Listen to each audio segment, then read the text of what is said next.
Alors, je vous montre aujourd'hui comment faire les soulèvements du poitrail. Déjà, pourquoi est-ce qu'on fait ça? Principalement, c'est pour aider la respiration. Si on a un chien qui est très agité, qui commence à allaiter, ça peut être très efficace pour l'aider à revenir à une respiration neutre ou plus profonde. Que, comme pour nous, ça va leur aider à retrouver leur situation de calme. La deuxième chose, on peut en même temps l'inviter à trouver une posture d'équilibre. Qu'est-ce que je veux dire par ça? Souvent, un chien réactif a tendance à avoir une posture plutôt vers l'avant, parce qu'il est prêt à réagir, justement. Donc, on aura un chien plutôt comme ça. Il faut imaginer, il faut de l'imagination, mais vous comprenez. Donc, ce qu'on va faire, on l'aide, on l'invite à revenir dans sa position neutre. Comme ça, il aura quelques secondes en plus pour réfléchir, pour utiliser son cerveau avant de partir et de réagir immédiatement. Donc, qu'est-ce qu'on va faire? On va poser la main sur le poitrail. On remonte légèrement et on accompagne la descente. Voilà.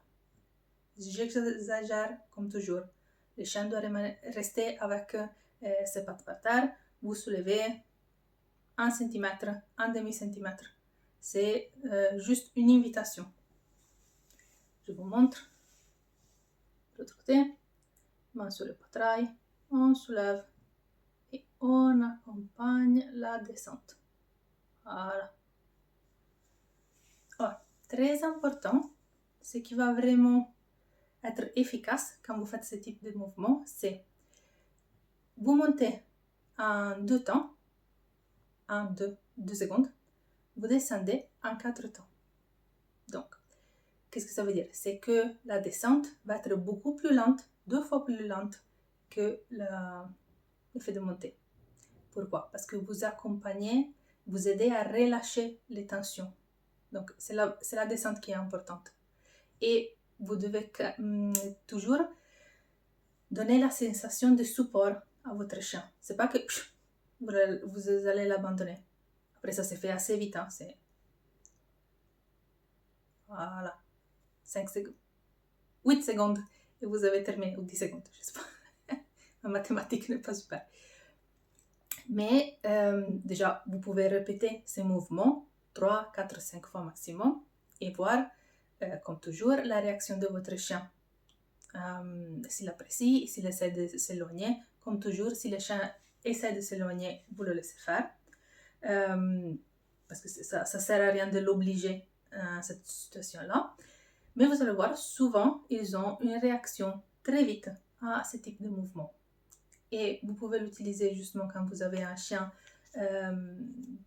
qui est réactif, qui est déjà un peu parti dans son monde d'agitation. Évidemment, comme toujours, quand on touche un animal et on est obligé de s'approcher à cet animal, je rigole pour ça.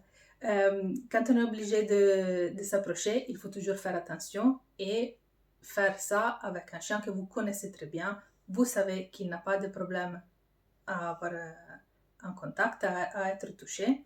Et on fait toujours attention à la position de notre visage, notre main pour pas le mettre mal à l'aise et pour rester en sécurité nous-mêmes. Si vous ne connaissez pas l'animal, vous n'êtes pas sûr, vous évitez complètement. Ça, c'est absolu.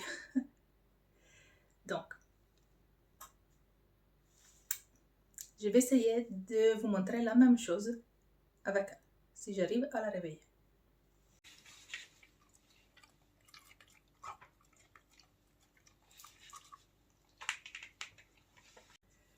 Ok, on soulève et on relâche.